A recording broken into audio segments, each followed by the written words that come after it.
जय माँ भगवती, जय माँ दुर्गा। आज सुनिए चैत्र मास महात्म्य का कथा अध्याय 2।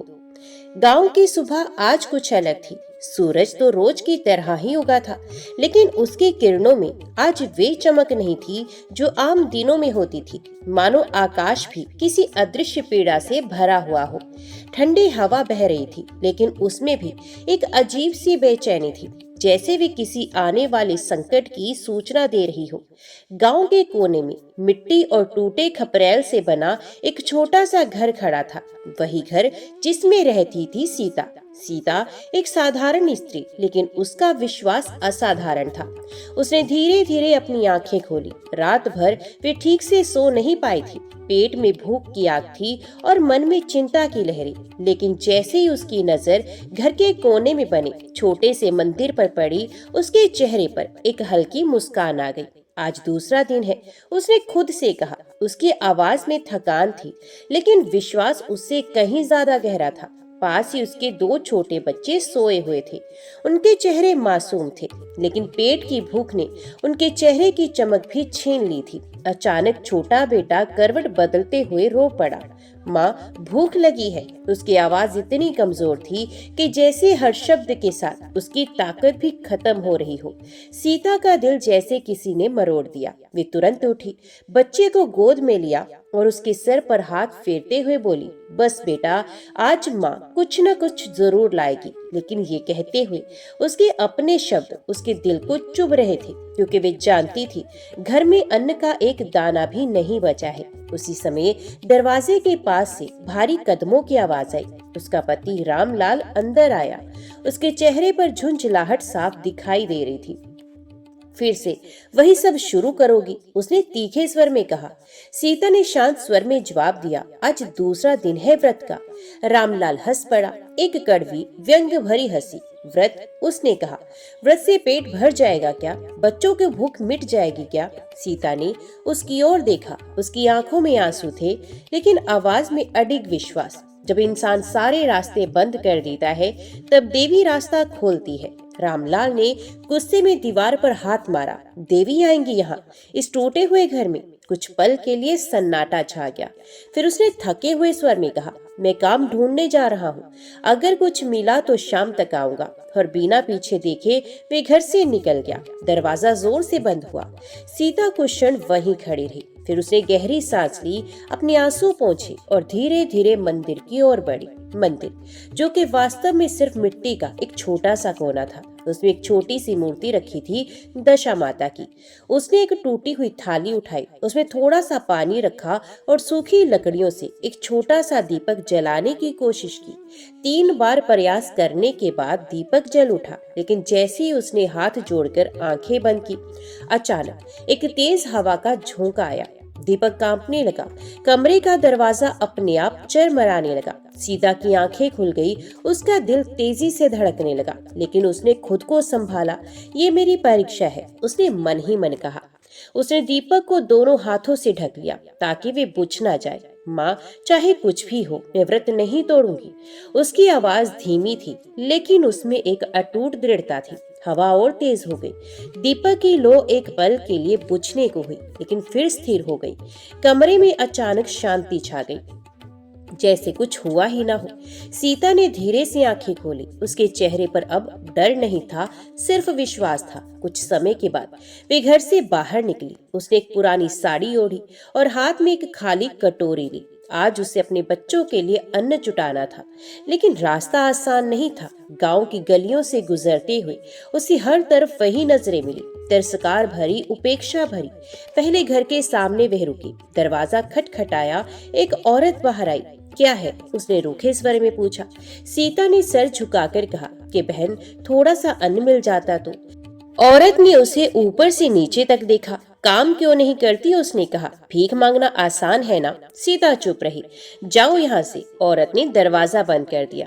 दरवाजे की आवाज जैसे उसके दिल पर पड़ी, लेकिन वे रुकी नहीं। दूसरे घर गई, फिर तीसरे। हर जगह वही जवाब, वही ताने, कहीं अपमान, कहीं सीधे मना। धीरे धीरे सूरज सर पर आ गया। गर्मी बढ़ने लगी। सीता के कदम लड़खड़ाने लगे, लेकिन वे चलती रही, क्योंकि उसके मन में एक ही बात थी, आज दूसरा दिन है, मुझे हार नहीं माननी। गांव के बाहर एक पुराने पेड़ के नीचे वे थक कर बैठ गई। उसकी आंखों से आंसू बहने लगे। माँ, अब मैं क्या करूं? उसने आकाश की ओर देखते हुए कहा। उसी समय एक धीमी आवाज आई। क्या हुआ बेटी? सीता ने चौंक कर पीछे देखा। एक बूढ़ी औरत खड़ी थी। उसके कपड़े पुराने थे, लेकिन उसके चेहरे पर एक अजीब सी शांति थी। सीता ने धीरे से कहा, कुछ नहीं, बस बच्चों के लिए अन्न चाहिए। बूढ़ी औरत उसके पास बैठ गई। अगर कुछ भी ना मिले? उसने पूछा। तो क्या तुम व्रत छोड़ दोगी? सीता ने तुरंत सिर हिलाया कि नहीं। अगर तुम्हारे अपने भी साथ देश छोड़ दें तो सीता की आंखों में आंसू आ गए। तब भी नहीं। अगर सब कुछ छिन जाए? उसने कहा। कुछ पल के लिए सन्नाटा छा गया। फिर सीता ने धीरे से कहा, जब तक सांस है विश्वास रहेगा। बूढ़ी औरत मुस्कुरा दी। उसकी मुस्कान में गहरा रहस्य था। उसने अपनी झोली में हाथ डाला और एक छोटी सी मुट्ठी चावल निकालकर सीता को दे दिए। जाओ, इससे काम चलाओ। सीता ने आश्चर्य से चावल को देखा। इतने से? उसने कहा। बूढ़ी औरत ने उसकी आंखों में देखा। विश्वास हो तो इतना ही काफी है। सीता कुछ समझ नहीं पाई, लेकिन उसने चावल ले लिए। जब उसने फिर से ऊपर देखा, बूढ़ी औरत वहां नहीं थी, जैसे वे कभी थी ही नहीं। सीता जल्दी जल्दी घर पहुंची। उसने चावल एक छोटे से बर्तन में डाले, पानी पिलाया और चूल्हा जलाया। कुछ ही देर में भात तैयार हो गया। उसने बच्चों को बुलाया। दोनों ने जल्दी जल्दी खाना शुरू किया, लेकिन जब सीता ने बर्तन में देखा, चावल अभी भी उतने ही थे। उसने फिर निकाला, फिर देखा, फिर उतने ही थे। उसके हाथ कांपने लगे कि ये कैसे हुआ। उसकी आंखों से आंसू बहने लगे। वे समझ गई ये कोई साधारण बात नहीं थी, ये माता की कृपा थी। उसने तुरंत हाथ जोड़ लिए और कहा, माँ, आप सच में मेरे साथ हैं। उसकी आवाज कांप रही थी, लेकिन अब उसमें डर नहीं था, सिर्फ आस्था थी। लेकिन उसे नहीं पता था ये तो सिर्फ शुरुआत थी, असली परीक्षा अभी बाकी थी। घर के छोटे से आंगन में उस दिन पहली बार तृप्ति की हल्की सी खुशबू फैली थी। बच्चे जो सुबह से भूख के कारण कमजोर हो चुके थे, अब चावल खाकर थोड़े शांत थे। उनके चेहरे पर हल्की मुस्कान लौट आई थी, वही मासूम मुस्कान जिसे देखकर सीता हर दुख भूल जाती थी। लेकिन सीता के मन में शांति के साथ साथ एक अजीब सा डर भी था। ये चमत्कार था या आने वाले तूफान का संकेत? उसने मन ही मन सोचा। उसने फिर से बर्तन में झांका। चावल अब भी उतने ही थे। उसकी आंखें भर आई। माँ, आपने आज मेरी लाज रख ली, उसने हाथ जोड़ते हुए कहा। लेकिन जैसे ये प्रार्थना पूरी कर रही थी, दरवाजे पर जोर से दस्तक हुई। आवाज इतनी तेज थी कि बच्चे डरकर माँ से चिपक गए। सीता ने दरवाजा खोला। बाहर 3 औरतें खड़ी थी, गांव की वही औरतें जो सुबह उसे ताने दे रही थी। उनके चेहरे पर उत्सुकता और थोड़ी जलन थी।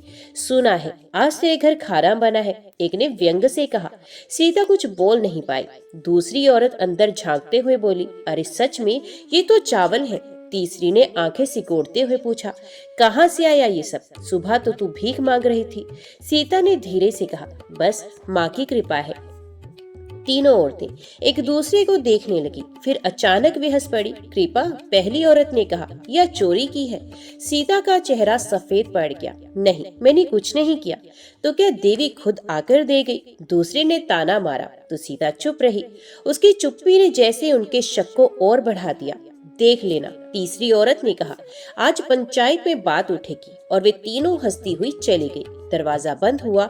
घर में फिर से सन्नाटा छा गया। बच्चे माँ की ओर डर से देखने लगे। माँ, हम गलत तो नहीं है ना? बड़े बेटे ने धीरे से पूछा। सीता का दिल टूट गया। उसने उसे गले से लगा लिया और कहा, नहीं बेटा, हम सच के साथ हैं और जहाँ सच होता है वहाँ माँ होती है। लेकिन उसके अपने शब्द अब उसे खुद ही कमजोर लग रहे थे। गांव में खबर आग की तरह फैल गई। सीता के घर चमत्कार हुआ है। नहीं, उसने चोरी की है। नहीं, उसने जादू टोना किया है। हर कोई अपनी अपनी कहानी बना रहा था। कुछ ही समय में गांव के चौपाल पर लोगों की भीड़ जमा हो गई। सीता को भी बुलाया गया। वे कांपते हुए कदमों से वहां पहुंची। उसके बच्चे पीछे पीछे चल रहे थे। चौपाल पर सरपंच बैठा था। उसकी आंखों में कठोरता थी। सीता, उसने गंभीर स्वर में कहा, तुम पर आरोप है कि तुमने चोरी की है। सीता के पैरों तले जमीन खिसक गई। नहीं, मैंने कुछ नहीं किया, उसने कांपती हुई आवाज में कहा। तो फिर खाना कहाँ से आया? एक आदमी चिल्लाया। सच सच बता दे, दूसरी औरत ने कहा। सीता ने गहरी सांस ली। उसकी आंखों में आंसू थे, लेकिन आवाज में सच्चाई। मुझे एक बूढ़ी औरत मिली थी, उसने चावल दिए थे। भीड़ में फुसफुसाहट होने लगी। कौन बूढ़ी औरत? कहाँ से आई थी? क्या नाम था उसका? सीता चुप हो गई। उसे कुछ भी नहीं पता था।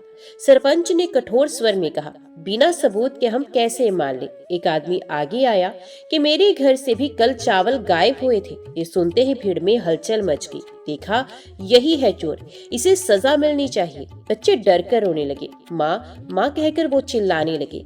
सीता की आंखों से आंसू बहने लगे, लेकिन उसने सर झुकाकर कहा, मैंने कुछ नहीं किया। अगर आप सजा देना चाहते हैं तो दे दीजिए। उसकी आवाज में दर्द था, लेकिन एक अजीब सी शांति भी थी। उसी समय भीड़ के पीछे से एक आवाज आई। मैं भी यही सोचता हूँ। यह आवाज थी रामलाल की। सीता ने चौंक कर पीछे देखा। उसका पति सामने खड़ा था। उसकी आंखों में विश्वास नहीं, शक था। तुम? सीता की आवाज टूट गई। रामलाल आगे आया। मैंने तुम्हें हमेशा सीधा समझा, उसने कहा, लेकिन आज मुझे भी शक हो रहा है। ये सुनकर जैसे सीता का दिल टूट गया। तुम भी? उसने धीरे से कहा। रामलाल ने नजरें फेर ली। अगर तुमने कुछ गलत नहीं किया तो साबित करो। सीता अब कुछ नहीं बोल पाई। उसका संसार जैसे उसी पल बिखर गया। भीड़ धीरे धीरे छट गई। लोग अपने अपने फैसले लेकर चले गए। कोई विश्वास नहीं करता था। रामलाल भी बिना कुछ कहे चला गया। सीता वहीं जमीन पर बैठ गई। उसके बच्चे उसके पास आकर बैठ गए। माँ, पिताजी क्यों चले गए? छोटे बेटे ने पूछा। सीता ने उसे गले लगाया। कभी कभी अपनी भी परीक्षा लेते हैं, उसने धीरे से कहा। लेकिन उसके अंदर सब कुछ टूट चुका था। रात धीरे धीरे उतर आई। घर में सन्नाटा था। दीपक की लो भी आज कमजोर लग रही थी। बच्चे थक कर सो गए। सीता मंदिर के सामने बैठी थी। उसकी आंखें बंद थी, लेकिन आंसू लगातार बह रहे थे। माँ, मैंने ये सब सह लिया, लेकिन अब बच्चों को मत सजा देना। अचानक एक अजीब सी आवाज आई, जैसे कोई दरवाजे के बाहर चल रहा हो। सीता ने आंखें खोली। उसका दिल जोर जोर से धड़कने लगा। वे धीरे धीरे उठी, दरवाजे की ओर बढ़ी। जैसे ही उसने दरवाजा खोला, बाहर कोई नहीं था, लेकिन जमीन पर कुछ पड़ा था, एक छोटा सा कंगन। ये उसके छोटे बेटे का था। उसकी सांस रुक गई। वे तुरंत अंदर भागी। बेटा? लेकिन उसका छोटा बेटा वहां नहीं था। बिस्तर खाली था। नहीं, उसके मुंह से निकला। उसकी आंखों के सामने अंधेरा छा गया। माँ, बड़ा बेटा घबराकर उठा और बोला, भाई कहाँ है? सीता के हाथ कांपने लगे। उसने पूरे घर में देखा, लेकिन वे कहीं नहीं था। सीता दरवाजे के बाहर भागी। अंधेरी रात, सन्नाटा, और दूर कहीं एक हल्की सी हंसी गूंज रही थी। वे हंसी डरावनी थी, रहस्यमयी थी। सीता के कदम रुक गए। उसकी आंखों में डर था, लेकिन दिल में अभी भी एक चिंगारी थी। माँ, अब मेरी सबसे बड़ी परीक्षा है, उसने आसमान की ओर देखते हुए कहा। आसमान काले बादलों से ढका हुआ था। रात अब पूरी तरह उतर चुकी थी, जैसे चांद और तारे भी इस भयावह क्षण के साक्षी बनने से डर रहे हों। हवा में सिहरन थी, ठंडी, तेज और बेचैन कर देने वाली। सीता घर के बाहर खड़ी थी। उसके हाथ कांप रहे थे, सांसें तेज चढ़ रही थी और आंखें अंधेरे में अपने खोए हुए बच्चे को ढूंढ रही थी। बेटा, उसकी आवाज रात के सन्नाटे में गूंज उठी, लेकिन जवाब में सिर्फ हवा की सरसराहट थी। पीछे से बड़े बेटे ने उसका आंचल पकड़ लिया। माँ, भाई कहाँ गया? सीता के पास कोई जवाब नहीं था। उसका दिल बार बार एक ही बात कह रहा था, ये कोई साधारण घटना नहीं है। उसने जमीन पर पड़े छोटे कंगन को उठाया और उसे अपने सीने से लगा लिया। मैं तुझे ढूंढ लाऊंगी, उसने धीमे लेकिन दृढ़ स्वर में कहा। गांव के बाहर एक घना जंगल था, दिन में भी जहां लोग जाने से डरते थे, और रात में तो उसका नाम लेना भी अशुभ माना जाता था। लेकिन आज सीता उसी जंगल की ओर बढ़ रही थी। हर कदम के साथ उसका डर बढ़ रहा था, लेकिन उसके विश्वास ने उसे आगे बढ़ने से रोका नहीं। अगर ये मेरी परीक्षा है तो मैं पीछे नहीं हटूंगी, उसने अपने आंसू पोंछे और आगे बढ़ गई। जंगल के अंदर कदम रखते ही माहौल बदल गया। पेड़ों की शाखाएं अजीब तरह से हिल रही थी। कहीं दूर से जानवरों की आवाजें आ रही थी। पत्तों की सरसराहट मानो किसी के पीछे पीछे चलने का एहसास दे रही थी। सीता का दिल जोर से धड़क रहा था। कोई है? उसने धीरे से पूछा। अचानक एक झाड़ी हिली। सीता डर से पीछे हट गई, लेकिन वहां से सिर्फ एक छोटा सा खरगोश निकला। उसने राहत की सांस ली, लेकिन राहत ज्यादा देर टिक ना पाई, क्योंकि उसी समय उसे दूर कहीं से एक हल्की सी रोने की आवाज सुनाई दी। माँ, सीता का दिल जैसे रुक सा गया। ये मेरे बेटे की आवाज है। वे बिना सोचे उस दिशा में दौड़ पड़ी। आवाज उसे जंगल की ओर गहरे हिस्से में ले जा रही थी। माँ, यहाँ आवाज फिर आई, लेकिन इस बार उसमें कुछ अजीब था। जैसे वे आवाज सच भी थी और झूठ भी। सीता के कदम एक पल के लिए रुक गए। ये कोई जाल तो नहीं, लेकिन अगले ही पल उसके मातृत्व ने उसके डर को दबा दिया। अगर मेरा बेटा सच में वहां है तो मैं रुक नहीं सकती। वे फिर से आगे बढ़ी। अचानक घने अंधेरे के बीच एक हल्की सी रोशनी दिखाई दी। एक छोटी सी झोपड़ी थी, जंगल के बीचों बीच, अकेली और रहस्यमय। सीता धीरे धीरे उसके पास पहुंची। दरवाजा आधा खुला हुआ था, अंदर से वही आवाज आ रही थी। सीता का दिल जोर से धड़कने लगा। उसने दरवाजे को धक्का देकर खोला। अंदर का दृश्य अजीब था। दीवारों पर अजीब निशान बने थे। एक कोने में दीपक जल रहा था और बीच में एक खाली चारपाई थी, लेकिन उसका बेटा वहां नहीं था। नहीं, ये कैसे हो सकता है? सीता बुदबुदाई। उसी समय पीछे से दरवाजा अपने आप बंद हो गया। सीता चौंक गई। उसने पीछे मुड़कर देखा, दरवाजा बंद था और अब आवाज कहीं और से आ रही थी। इस बार आवाज चारों ओर गूंज रही थी, जैसे दीवारें खुद बोल रही हों। सीता के चेहरे पर डर साफ दिखाई दे रहा था, लेकिन उसने अपने हाथ जोड़ लिए और कहा, माँ, दशा माता, अगर ये आपकी परीक्षा है तो मुझे शक्ति दीजिए। अचानक दीपक की लो तेज हो गई। कमरे में एक अजीब सी ऊर्जा फैल गई और फिर एक परछाई सामने आई। धीरे धीरे वे परछाई एक आकृति में बदल गई। वे वही बूढ़ी औरत थी। सीता की आंखें फैल गई। आप, उसने कांपते हुए कहा। बूढ़ी औरत मुस्कुराई। डर गई, उसने शांत स्वर में पूछा। सीता के आंसू बहने लगे। मेरा बेटा कहाँ है? उसने रोते हुए पूछा। बूढ़ी औरत ने उसकी आंखों में देखा। अगर तुम्हें अपने बेटे और अपने व्रत में से एक को चुनना पड़े तो क्या चुनोगी? ये सवाल सुनकर जैसे समय रुक सा गया। सीता का दिल जोर जोर से धड़कने लगा। ये कैसी परीक्षा है, उसने सोचा। उसकी आंखों के सामने अपने बेटे का चेहरा घूमने लगा। उसकी हंसी, उसकी मासूमियत और फिर दशा माता की मूर्ति। उसका विश्वास, उसकी आस्था। कुछ पल के लिए सब कुछ शांत हो गया। फिर सीता ने धीरे से कहा, मेरा बेटा मेरी जान है। उसकी आवाज कांप रही थी। बूढ़ी औरत ध्यान से उसे देख रही थी। सीता ने आंखें बंद की, गहरी सांस ली और फिर, लेकिन मेरा विश्वास मेरी आत्मा है। उसने आंखें खोली। अगर मेरी माँ चाहेंगी तो मेरा बेटा मुझे वापस मिल जाएगा। कमरे में सन्नाटा छा गया। बूढ़ी औरत के चेहरे पर हल्की मुस्कान आई। अचानक झोपड़ी की दीवारें चमकने लगी। दीपक की लो तेज हो गई और सीता के सामने उसका बेटा प्रकट हो गया। माँ, वे दौड़कर कहता हुआ उससे लिपट गया। सीता रो पड़ी। उसने उसे कसकर गले लगा लिया और कहा कि तू ठीक है, कि तू ठीक है, वे बार बार कह रही थी। जब उसने ऊपर देखा तो बूढ़ी औरत वहां नहीं थी, लेकिन जहां वे खड़ी थी वहां अब एक चमकता हुआ प्रकाश था और उस प्रकाश में एक दिव्य आवाज गूंजी, अभी और परीक्षा बाकी है। सीता अपने बेटे को लेकर झोपड़ी से बाहर निकली। जंगल अब उतना डरावना नहीं लग रहा था, लेकिन उसके मन में एक बात साफ थी कि ये तो बस एक शुरुआत है।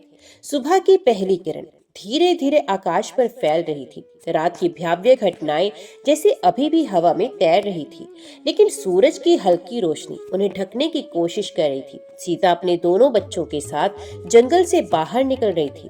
उसका छोटा बेटा उसकी गोद में था, सुरक्षित, शांत, लेकिन अभी भी थोड़ा सा डरा हुआ। बड़ा बेटा उसका आंचल थामे चल रहा था। रास्ता लंबा था, लेकिन अब उसके कदमों में एक अजीब सी स्थिरता थी, क्योंकि अब उसे यकीन हो चुका था कि माँ मेरे साथ है। जब सीता अपने घर पहुंची तो सूरज पूरी तरह निकल चुका था। गांव में हलचल शुरू हो गई थी। लोग अपने अपने काम में लग गए थे, लेकिन जैसे ही उन्होंने सीता को देखा उनकी नजरें बदल गई। कुछ में आश्चर्य था, कुछ में डर और कुछ में अब भी वही तिरस्कार। अरे, ये तो वापस आ गई, एक औरत ने धीरे से कहा। सुना था इसका बच्चा खो गया था। दूसरी ने फुसफुसाया, और अब वापस भी मिल गया। तीसरी ने आंखें सिकोड़ते हुए कहा। सीता ने किसी की तरफ नहीं देखा। वे सीधे अपने घर के अंदर चली गई। घर वैसा ही था, टूटा हुआ, खाली और शांत, लेकिन अब उस सन्नाटे में एक नई परत जुड़ गई थी, थकान की। सीता ने बच्चों को बिठाया, उनके लिए पानी लाया और खुद मंदिर के सामने जाकर बैठ गई। उसने हाथ जोड़ लिए। माँ, आपने मेरा बच्चा लौटा दिया, मैं आपका ये ऋण कभी नहीं चुका सकती, उसने कहा। उसकी आंखों से आंसू बह रहे थे, लेकिन इस बार ये आंसू दुख के नहीं, ये कृतज्ञता के थे। तभी दरवाजा जोर से खुला। रामलाल अंदर आया। उसका चेहरा गुस्से से भरा हुआ था। कहाँ थी तुम पूरी रात? उसने गरजते हुए पूछा। सीता चुप रही। बोलती क्यों नहीं? वे और जोर से चिल्लाया। बच्चे डरकर पीछे हट गए। सीता धीरे से उठी। मेरा बेटा खो गया था, मैं उसे ढूंढने गई थी। रामलाल ने ताना मारा। और मिल भी गया? इतना आसान है क्या? ये माँ की कृपा है, सीता ने शांत स्वर में कहा। ये सुनते ही रामलाल का गुस्सा और बढ़ गया। बस हर बात में देवी, वे चिल्लाने लगा। अगर देवी इतनी ही शक्तिशाली हैं, तो हमारी गरीबी क्यों नहीं मिटा देती? ये सवाल हवा में गूंज गया। सीता के पास इसका कोई तर्क नहीं था, सिर्फ विश्वास था। रामलाल ने घर के कोने में रखी छोटी सी मूर्ति की ओर इशारा किया। ये सब बेकार है, उसने कहा। और जैसे वे मूर्ति को उठाने के लिए आगे बढ़ा, सीता ने तुरंत उसका हाथ पकड़ लिया। नहीं, उसकी आवाज पहली बार इतनी तेज थी। दोनों कुछ पल के लिए एक दूसरे को देखते रहे। रामलाल की आंखों में गुस्सा था, सीता की आंखों में आंसू और आग दोनों थे। ये मेरी आस्था है, उसने कहा, और मैं इसे टूटने नहीं दूंगी।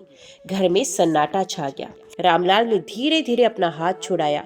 उसकी आंखों में गुस्से के साथ साथ थकान भी थी। ठीक है, उसने ठंडे स्वर में कहा, तुम्हें अपनी देवी चाहिए और मुझे सच्चाई। वे दरवाजे की ओर बढ़ा कि मैं जा रहा हूँ। सीता का दिल धड़क उठा और उसने पूछा, कहाँ?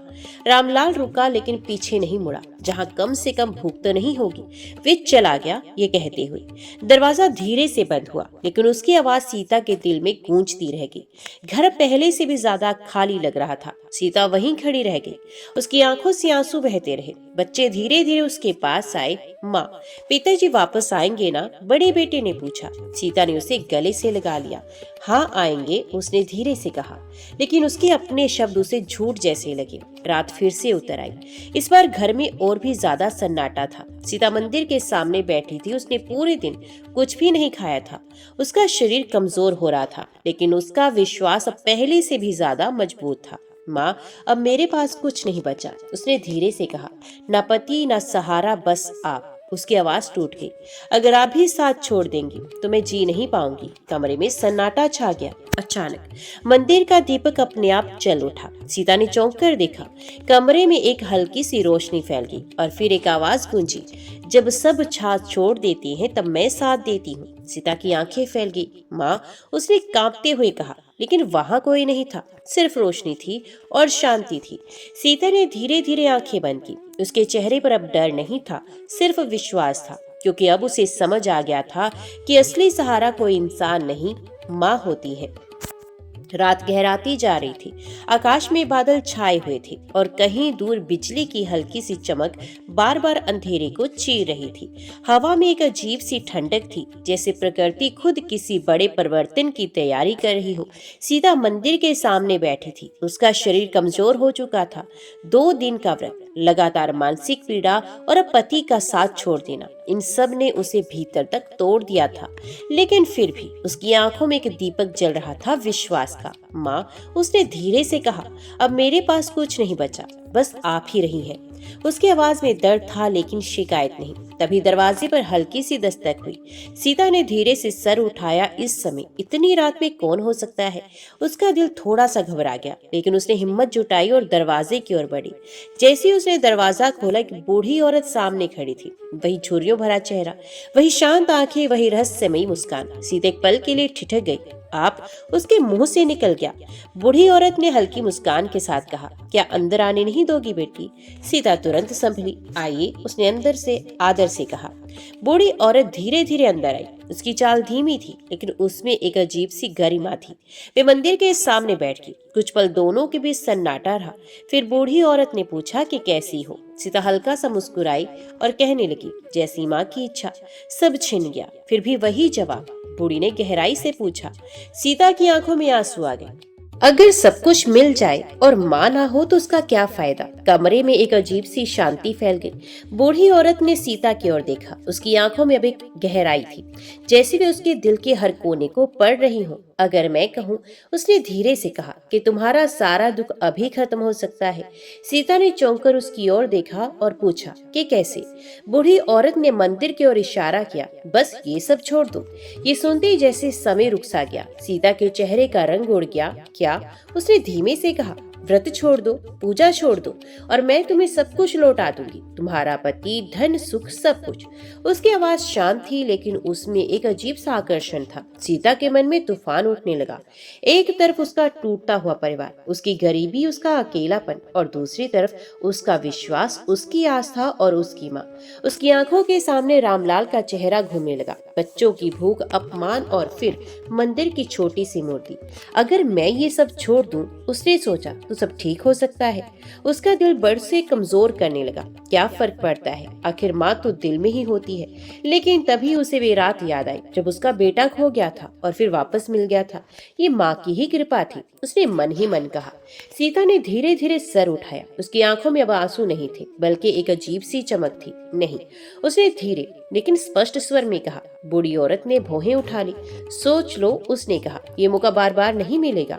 सीता ने हाथ जोड़ लिए। अगर मेरा सब कुछ चला जाए तो भी मैं माँ को नहीं छोड़ सकती। उसकी आवाज अब मजबूत थी, क्योंकि जो माँ को छोड़ दे वे खुद को खो देता है। कमरे में अचानक तेज रोशनी फैल गई। बूढ़ी औरत कुछ पल के लिए चुप रही और फिर उसके चेहरे पर एक दिव्य मुस्कान आ गई। तुमने सही रास्ता चुना, उसने कहा। सीता चौंक गई। आप कौन है, उसने कांपते हुए पूछा। बूढ़ी औरत धीरे धीरे खड़ी हुई। उसका रूप चमकने लगा। उसके कपड़े प्रकाश में बदलने लगे और फिर वे दृश्य सामने आया जिसे देखकर सीता की सांसें रुक गई। वे बूढ़ी औरत अब बूढ़ी नहीं रही, वे एक दिव्य स्वरूप में बदल चुकी थी। उसके चारों ओर प्रकाश था और उसकी आंखों में करुणा और शक्ति दोनों थी। मैं ही हूँ, वे आवाज गूंजी, तुम्हारी माँ। सीता तुरंत जमीन पर गिर गई और उसके मुंह से निकला, माँ।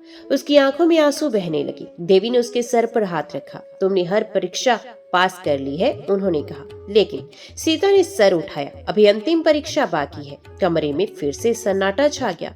देवी धीरे धीरे अदृश्य होने लगी, लेकिन जाते जाते उन्होंने कहा कि कल तुम्हारा भाग्य पूरी तरह बदल जाएगा। सीता वहीं बैठी रही। उसका दिल अब शांत था, लेकिन मन में एक सवाल था, आखिरी परीक्षा क्या हो सकती है। रात बीत चुकी थी, लेकिन ये कोई साधारण रात नहीं थी। ये वह रात थी जिसने सीता को भीतर से बदल दिया था। अब सुबह की पहली किरण उसके टूटे हुए घर की दीवारों पर पड़ रही थी। वही घर, वही आंगन, लेकिन आज कुछ अलग था। हवा शांत थी, जैसे तूफान आने से पहले की शांति। सीता मंदिर के सामने बैठी थी। उसकी आंखें बंद थी और चेहरे पर एक गहरी शांति थी। वे अब पहले वाली कमजोर और डरी हुई स्त्री नहीं थी। अब उसके भीतर एक नई शक्ति थी, विश्वास की। अचानक गांव में हलचल शुरू हुई। लोग इकट्ठा होने लगे। चौपाल की ओर भीड़ बढ़ रही थी। सीता ने आंखें खोली। उसे एक अजीब सा एहसास हुआ कि कुछ होने वाला है। तभी एक पड़ोसी लड़का दौड़ता हुआ आया। सीता दीदी, वे हाँफते हुए बोला, आपको चौपाल पर बुलाया गया है। सीता शांत स्वर में उठी और उसने पूछा कि क्यों। लड़का बोला, सरपंच ने कहा है आज फैसला होगा। चौपाल पर आज पहले से कहीं ज्यादा भीड़ थी। गांव का हर व्यक्ति वहां मौजूद था, जैसे कोई बड़ा फैसला होने वाला हो। सीता धीरे धीरे वहां पहुंची। उसके कदम स्थिर थे, अब उसमें डर नहीं था। सरपंच ने उसे देखा और कहा, सीता, आज तुम्हारे बारे में अंतिम निर्णय लिया जाएगा। भीड़ में खुसर फुसर शुरू हो गई। या तो तुम निर्दोष साबित होगी या गांव से निकाल दी जाओगी। ये सुनकर भी सीता के चेहरे पर कोई बदलाव नहीं आया। उसी समय भीड़ के पीछे से एक परिचित चेहरा सामने आया, रामलाल। उसका चेहरा थका हुआ था, आंखों में पछतावा था। वे धीरे धीरे आगे आया। सीता की नजर उससे मिली। कुछ पल के लिए समय जैसे रुक सा गया। रामलाल ने नजरें झुका ली। सरपंच ने कहा, एक बार फिर बताओ, तुम्हें खाना कहाँ से मिला। सीता ने शांत स्वर में कहा, मुझे एक बूढ़ी औरत ने दिया था। भीड़ में फिर से हलचल शुरू हुई। वही कहानी, झूठ बोल रही है। तभी भीड़ में से एक बुजुर्ग आदमी आगे आया। मैंने देखा था, उसने कहा। सब चौंक गए। कल शाम मैंने इसे जंगल के पास एक बूढ़ी औरत से बात करते देखा था। भीड़ शांत हो गई। सरपंच ने गंभीरता से पूछा कि क्या ये सच है। हाँ, बुजुर्ग ने कहा। लेकिन वही औरत अचानक गायब हो गई थी। अब लोगों के चेहरों पर डर साफ दिखाई देने लगा। अचानक आकाश में बादल घेराए, तेज हवा चलने लगी। चौपाल के बीच रखा दीपक अपने आप जल उठा। भीड़ घबरा गई, ये क्या हो रहा है। और फिर एक दिव्य प्रकाश पूरे चौपाल में फैल गया। सबकी आंखें उस प्रकाश की ओर उठ गई। उस प्रकाश के बीच एक दिव्य आकृति प्रकट हुई। वही तेज, वही करुणा, वही शक्ति, दशा माता। किसी ने डरते हुए कहा। सभी लोग जमीन पर झुके, रामलाल भी, सरपंच भी, और पूरा गांव शांत था। देवी की आवाज गूंजी, सीता निर्दोष है। हर शब्द जैसे आकाश से उतर रहा था। ये मेरी सच्ची भक्त है, इसने हर परीक्षा में विश्वास नहीं छोड़ा। भीड़ में सन्नाटा छा गया, कुछ लोग रोने लगे, कुछ कांपने। रामलाल आगे आया, उसकी आंखों में आंसू थे। मुझे माफ कर दो, उसने रोते हुए कहा। मैंने तुम पर शक किया। सीता ने उसे देखा, उसके चेहरे पर कोई गुस्सा नहीं था, सिर्फ करुणा। ये भी एक परीक्षा थी, उसने धीरे से कहा। देवी ने अपना हाथ उठाया और फिर एक चमत्कार हुआ। सीता का टूटा हुआ घर चमकने लगा, दीवारें ठीक हो गई, आंगन में अनाज भर गया, बच्चों के चेहरे खिल उठे। पूरा गांव ये सब देखकर स्तब्ध रह गया। देवी ने कहा, जहाँ सच्चा विश्वास होता है वहां मैं स्वयं आती हूँ। उन्होंने सीता की ओर देखा कि तुम्हारा जीवन अब सुख और समृद्धि से भरा रहेगा। प्रकाश धीरे धीरे गायब हो गया, देवी अदृश्य हो गई, लेकिन उनका आशीर्वाद वहीं रह गया। गांव अब बदल चुका था, लोगों की सोच बदल चुकी थी, और सीता अब सिर्फ एक साधारण स्त्री नहीं रही, वे विश्वास की प्रतीक बन चुकी थी। सुबह आज पहले जैसी नहीं थी। सूरज की किरणें जब गांव पर पड़ी तो ऐसा लगा जैसे हर चीज नई हो गई हो। हवा में एक ताजगी थी, पेड़ों की पत्तियां पहले से ज्यादा हरी लग रही थी, और पक्षियों की चहचहाहट में एक अलग ही मिठास थी। लेकिन सबसे बड़ा बदलाव लोगों के दिलों में आया था। सीता अपने आंगन में खड़ी थी, वे वही जगह थी जहाँ कभी टूटी दीवारें थी, खाली बर्तन थे और भूख का सन्नाटा था। लेकिन आज घर मजबूत और सुंदर था। आंगन में अनाज के ढेर लगे थे, चूल्हे में आग जल रही थी, और बच्चों की हंसी पूरे घर में गूंज रही थी। सीता के चारों ओर देखा, उसकी आंखों में आंसू आ गए। माँ, आपने सब कुछ बदल दिया, उसने मन ही मन कहा। रामलाल धीरे धीरे उसके पास आया। उसका चेहरा पहले जैसा कठोर नहीं था, उसमें विनम्रता थी और पश्चाताप भी। सीता, उसने धीमे से कहा। सीता उसकी ओर मुड़ी। कुछ पल दोनों चुप रहे, फिर रामलाल ने हाथ जोड़ लिए। मैंने तुम्हारा साथ नहीं दिया, उसकी आवाज भर्रा गई, जब तुम्हें मेरी सबसे ज्यादा जरूरत थी। सीता ने उसकी ओर देखा, उसके चेहरे पर हल्की मुस्कान आई। अब आप साथ हैं, उसने कहा, बस वही काफी है। रामलाल की आंखों से आंसू बह निकले। वे आगे बढ़ा और उसने सीता के हाथ थाम लिए। ये सिर्फ एक पति पत्नी का मिलन नहीं था, ये विश्वास और समझ का मिलन था। दोनों बच्चे दौड़ते हुए आए। माँ, देखो कितना सारा खाना है, छोटा बेटा खुशी से चिल्लाया। बड़ा बेटा बोला, अब हमें कभी भूखा रहना नहीं पड़ेगा। सीता ने उन्हें गले से लगा लिया कि नहीं बेटा, उसने कहा, जब माँ साथ होती है तो कभी कमी नहीं होती। गांव के लोग पहले जैसे नहीं रहे थे। जो लोग कभी सीता का मजाक उड़ाते थे, वही अब उसके घर के बाहर खड़े होकर सम्मान से बात करते थे। एक दिन वही तीन औरतें जो उसे ताने देती थी, उसके पास आई। उनके चेहरे पर शर्म थी। सीता, एक ने धीमे से कहा, हमें माफ कर दो। सीता ने मुस्कुराकर कहा, आपने जो किया वे अज्ञान में किया, अब हम भी व्रत रखेंगी, दूसरी औरत ने कहा, और माँ पर विश्वास करेंगे, तीसरी ने हाथ जोड़ लिए। सीता ने सर हिलाया। बस सच्चे दिल से करना, उसने कहा, माँ जरूर साथ देंगी। धीरे धीरे सीता की कथा पूरे गांव में फैल गई, फिर आसपास के गांव में भी, और फिर दूर दूर तक लोग उसकी कहानी सुनने आने लगे। कैसे रखा आपने व्रत, कैसे सहा इतना दुख, कैसे नहीं टूटा आपका विश्वास। सीता हर बार एक ही जवाब देती, जब दिल से माँ को पुकारो तो वे जरूर सुनती है। हर साल उसी दिन गांव में दशा माता का व्रत रखा जाने लगा। औरतें इकट्ठा होती, कथा सुनती, दीप जलाती और विश्वास के साथ प्रार्थना करती। सीता उस कथा की जीवित प्रतीक बन चुकी थी। एक रात सीता फिर से मंदिर के सामने बैठी थी। सब कुछ शांत था, बच्चे सो चुके थे, रामलाल भी आराम कर रहा था। सीता ने दीपक जलाया और धीरे से कहा, माँ, आपने मुझे सब कुछ दिया। उसकी आंखों में कृतज्ञता थी। अचानक दीपक की लो तेज हो गई, कमरे में हल्की सी रोशनी फैल गई। सीता ने आंखें खोली और उसके सामने वही दिव्य प्रकाश था, वही आभा, वही शांति। माँ, उसके होठों से निकला एक कोमल आवाज गूंजी, तुमने सिर्फ अपने लिए नहीं, दूसरों के लिए भी रास्ता बनाया है। सीता की आंखों से आंसू बहने लगे। तुम्हारी कथा, आवाज ने कहा, अब हर इस स्त्री की शक्ति होगी जो कठिनाई में होगी, हर उस घर का सहारा देगी जहाँ विश्वास डगमगा रहा होगा। सीता ने हाथ जोड़ लिए। माँ, बस आपका साथ बना रहे। रोशनी धीरे धीरे गायब होने लगी। कमरा फिर से शांत हो गया, लेकिन इस बार वे शांति खाली नहीं थी, वे पूर्ण थी। समय धीरे धीरे बीतता गया। दिन महीनों में और महीने वर्षों में बदल गए, लेकिन कुछ चीजें कभी नहीं बदली। सीता का विश्वास, उसकी भक्ति और उसकी कहानी। अब वे सिर्फ एक साधारण स्त्री नहीं थी, लोग उसे दूर दूर से जानते थे। वही स्त्री जिसने सब कुछ खोकर भी विश्वास नहीं छोड़ा, वही स्त्री जिसे माँ ने स्वयं दर्शन दिए। उसका नाम अब एक कहानी बन चुका था, एक ऐसी कहानी जो हर दिल को छूती थी। सीता का घर अब खुशियों से भरा हुआ था। अनाज कभी खत्म नहीं होता था, घर में हमेशा हंसी गूंजती थी। रामलाल अब पहले से बिल्कुल बदल चुका था। वे अब ना सिर्फ एक अच्छा पति था, बल्कि एक सच्चा भक्त भी बन गया था। हर सुबह वे खुद दीपक जलाता और हर शाम बच्चों के साथ कथा सुनता। बच्चे अब बड़े हो रहे थे, उनकी आंखों में आत्मविश्वास था, लेकिन उनके दिल में विनम्रता, जो उन्होंने अपनी माँ से सीखी थी। माँ, एक दिन बड़े बेटे ने पूछा, क्या सच में माँ हर जगह होती है? सीता मुस्कुराई, हाँ हाँ बेटा, और उसने कहा, बस उन्हें देखने के लिए विश्वास चाहिए। अब हर साल दशामाता व्रत एक बड़ा उत्सव बन चुका था। गांव की हर स्त्री, चाहे अमीर हो या गरीब, पूरे विश्वास के साथ ये व्रत रखती थी। वे इकट्ठा होती, दीप जलाती और सीता की कथा सुनती। उस दिन गांव में एक अलग ही माहौल होता, भक्ति, शांति और एकता। सीता की कहानी सिर्फ एक कथा नहीं रही, वे एक सीख बन गई, एक ऐसी सीख जो हर व्यक्ति को ये याद दिलाती थी, सच्चा विश्वास कभी व्यर्थ नहीं जाता।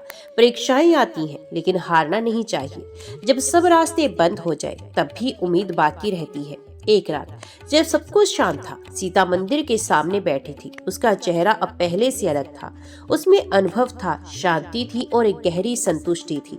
उसने धीरे से आंखें बंद की। माँ, उसने धीरे से कहा, अब मुझे कुछ नहीं चाहिए, बस आपका आशीर्वाद बना रहे। अचानक कमरे में वही दिव्य प्रकाश फैल गया, वही आभा, वही शांति। सीता ने आंखें खोली और मुस्कुरा दी। आप आ गई, उसने धीरे से कहा। एक कोमल आवाज गूंजी, मैं हमेशा यही थी। सीता की आंखों से आंसू बहने लगे। उस रात कुछ अलग था। सीता ने धीरे धीरे अपनी आंखें बंद की। उसके चेहरे पर मुस्कान थी और दिल में पूर्ण शांति, जैसे ही उसने अपना हर कर्तव्य पूरा कर लिया हो। सुबह जब परिवार ने उसे देखा, वे शांत थी, स्थिर थी और उसके चेहरे पर एक दिव्य चमक थी।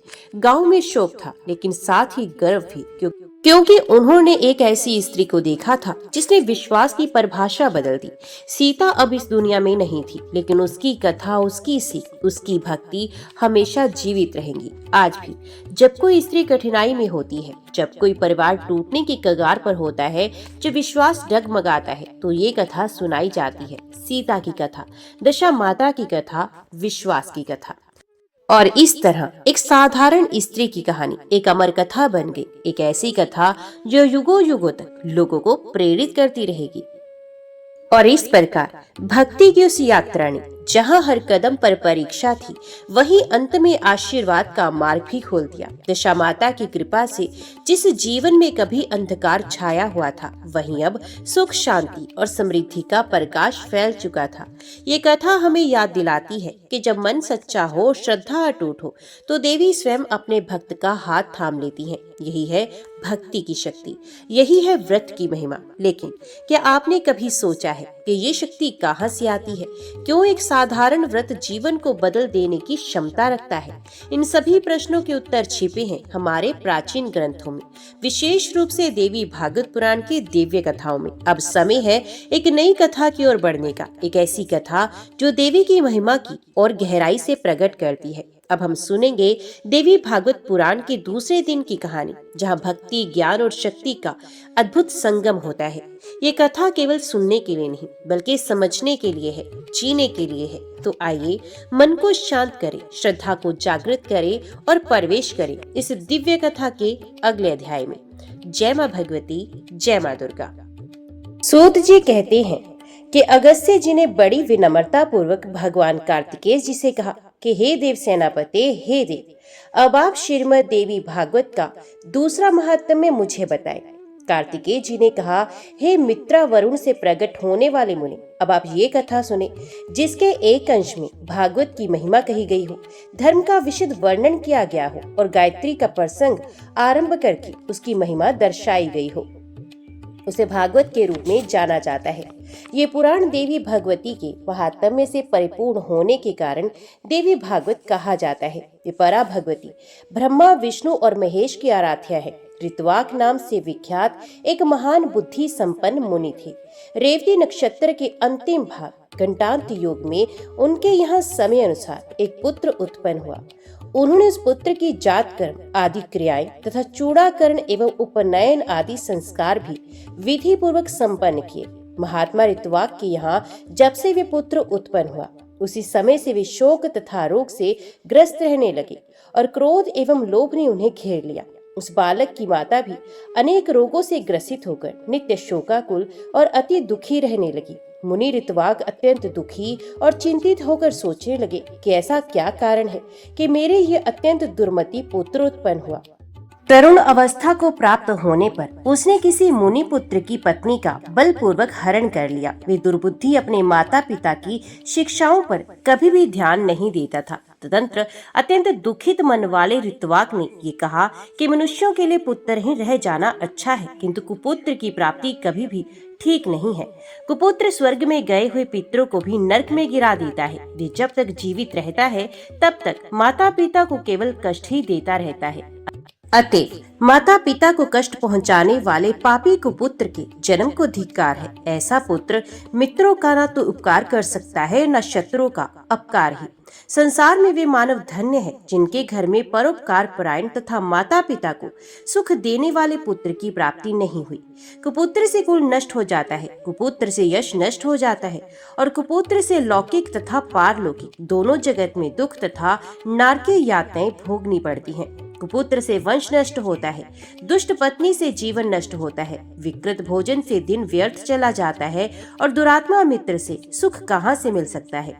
कार्तिकेय जी ने कहा, हे अगस्त्य जी, अपने दुष्ट पुत्र के दुराचरणों से निरंतर संतप्त रहने हुए मुनि ऋतवाक ने किसी दिन गर्ग ऋषि के पास जाकर पूछा कि हे भगवान, हे ज्योतिष शास्त्र के आचार्य, मैं आपसे अपने पुत्र की दुश्शीलता का कारण पूछना चाहता हूँ। हे प्रभु, आप उसे बताएं। गुरु की निरंतर सेवा करते हुए मैंने विधि पूर्वक वेदाध्ययन किया, ब्रह्मचर्य व्रत पूर्ण करके विधि विधान के साथ विवाह भी किया। अपनी भार्या के साथ मैंने गृहस्थ धर्म का सदैव यथोचित पालन किया और विधि पूर्वक पंच यज्ञ का अनुष्ठान किया। हे विप्र, नरक प्राप्ति के भय से बचने के लिए पुत्र प्राप्त करने की कामना से मैंने विधिवत गर्भाधान भी किया था, न कि वासनात्मक सुख प्राप्ति की इच्छा से। हे मुने, दुखदायी माता पिता के प्रति उदंड तथा बंधु बांधवों को पीड़ा पहुंचाने वाला यही पुत्र मेरे दोष से अथवा अपनी माता के दोष से उत्पन्न हुआ।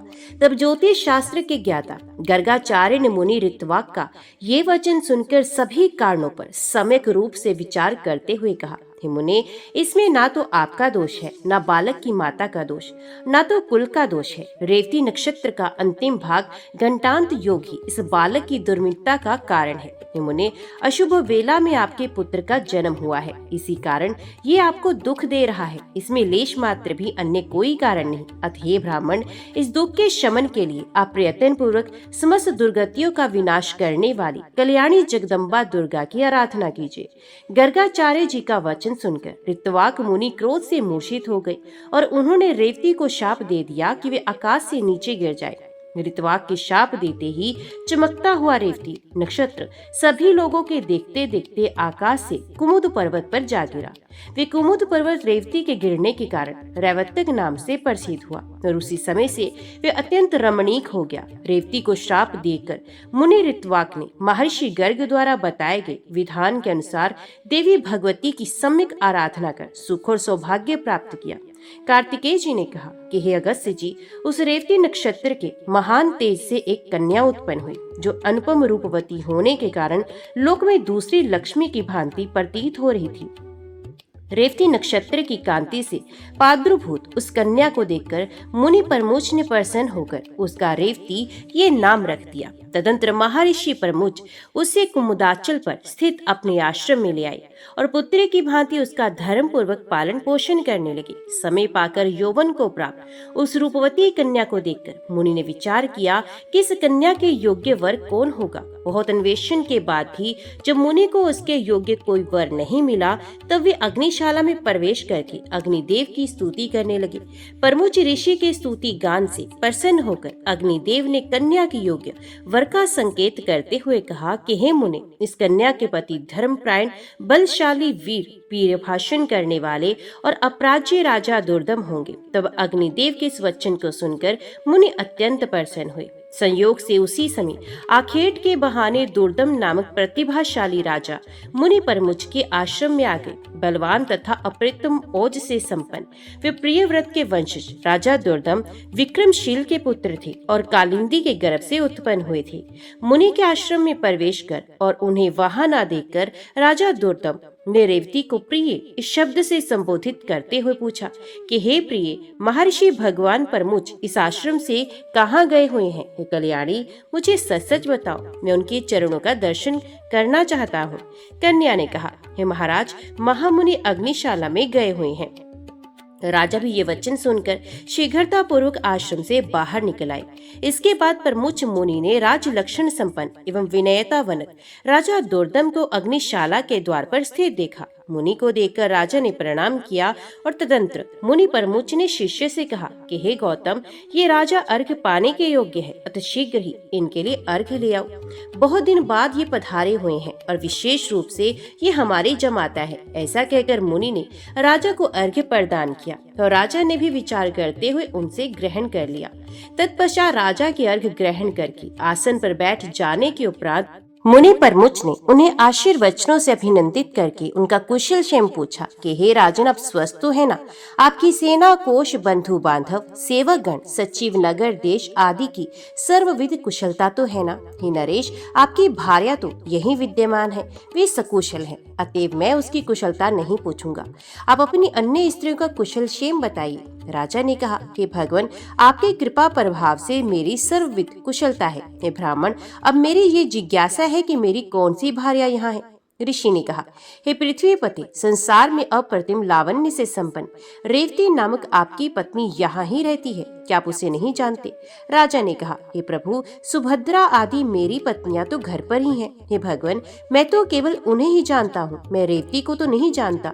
ऋषि ने कहा, हे महामती, हे राजन, इसी समय प्रिय के संबोधन से आपने जिससे पूछा था, अपनी उस योग्यतम प्रिया को आपने क्षण भर में ही भुला दिया। राजा ने कहा, हे मुने, आपने जो कहा वे असत्य नहीं है, किंतु मैंने तो सामान्य रूप से ऐसा कह दिया था। इसमें मेरा कोई दूषित भाव नहीं था, अतः आप मेरे ऊपर क्रोध ना करें। ऋषि ने कहा, हे राजन, आपका भाव दूषित नहीं था, अपितु आपने सत्य ही कहा था। अग्निदेव के द्वारा प्रेरित किए जाने पर ही आपने ऐसा कहा था। इसका पति कौन होगा? ऐसा मेरे द्वारा आज अग्निदेव से पूछे जाने पर उन्होंने कहा था कि इसके पति निश्चित रूप से राजा दुर्दम ही होंगे। हे महीपते, अतः मेरे द्वारा प्रदत्त इस कन्या को आप स्वीकार कीजिए। आप इसे प्रिय ऐसा संबोधित भी कर चुके हैं, अतएव अब शंका रहित होकर किसी अन्य विचार में ना पड़े। मुनि का ये वचन सुनकर राजा दुर्दम चिंतन करते हुए चुप हो गए और मुनि उनके वैवाहिक अनुष्ठान की तैयारी में जुट गए। इसके बाद विवाह कार्य के लिए मुनि को तत्पर देखकर रेवती ने कहा कि हितात, आप मेरा विवाह रेवती नक्षत्र में ही संपन्न कराएं। ऋषि ने कहा, वत्स्य, विवाह के योग्य अन्य बहुत से नक्षत्र हैं, रेवती नक्षत्र में विवाह कैसे होगा, क्योंकि रेवती तो आकाश में स्थित है ही नहीं। कन्या ने कहा, रेवती नक्षत्र के अतिरिक्त अन्य कोई भी नक्षत्र मेरे विवाह के लिए उचित नहीं, अतः मैं प्रार्थना करती हूँ कि आप मेरा विवाह रेवती नक्षत्र में ही करें। ऋषि ने कहा, पूर्व काल में मुनि ऋत्वाक ने रेवती नक्षत्र को पृथ्वी पर गिरा दिया था। इस प्रकार अन्य नक्षत्र में यदि तुम्हारी श्रद्धा नहीं, तब तुम्हारा विवाह कैसे होगा? तो कन्या ने कहा, तात, क्या केवल एक ऋत्वाक ने ही तप किया है? क्या आपने मन वचन क्रम से ऐसी तप साधना नहीं की है? हे पिताजी, मैं आपके तपोबल को जानती हूँ। आप जगत की सृष्टि करने में समर्थ हैं, अतः आप अपने तप के प्रभाव से रेवती को पुनः आकाश में स्थापित करके उसी नक्षत्र में मेरा विवाह कर दीजिए। ऋषि ने कहा, तुम्हारा कल्याण हो, तुम जैसा मुझसे कह रही हो वैसा ही होगा। तुम्हारे हित के लिए मैं आज ही रेवती नक्षत्र को सोम मार्ग में स्थापित करूंगा। कार्तिकेय जी ने कहा, हे अगस्त्य जी, ऐसा कहकर मुनि ने अपने तपोबल से शीघ्र ही पूर्व की भांति रेवती नक्षत्र को फिर से नक्षत्र मंडल में स्थापित कर दिया। तदंतर मुनि परमुच ने रेवती नक्षत्र में वैवाहिक विधि के अनुसार महात्मा राजा दुर्दम को वे रेवती कन्या सौंप दी। इस प्रकार कन्या का विवाह कर देने के उपरांत मुनि ने राजा से कहा कि हे वीर, तुम्हारी क्या अभिलाषा है, मुझे बतलाओ, मैं उसे पूरी करूंगा। तो राजा ने कहा, हे मुने, मैं स्वयंभू मनु के वंश में उत्पन्न हुआ हूँ, अतः मैं यही कामना करता हूँ कि आपकी कृपा से मुझे मनवंतर अधिपति पुत्र की प्राप्ति हो। मुनि ने कहा, यदि आपकी यह अभिलाषा है तो आप देवी भगवती की आराधना कीजिए। ऐसा करने पर आपका पुत्र मनु अवश्य ही मनवंतर अधिपति होगा। श्रीमद् देवी भागवत जो पंचम पुराण के रूप में विख्यात है, उसका 5 बार श्रवण करने के उपरांत आपको मनोवांछित पुत्र प्राप्त होगा। रेवती के गर्भ से उत्पन्न रैवत नाम वाला 5वां मनु वेदवेत्ता, शास्त्रों के तत्वों को जानने वाला, धर्मपरायण तथा अपराज्य होगा। मुनि परमुच के इस प्रकार कहने पर प्रसन्न होकर प्रतिभा संपन्न राजा दुर्दम ने मुनि को प्रणाम किया और वे भार्या रेवती के साथ अपने नगर को चले गए।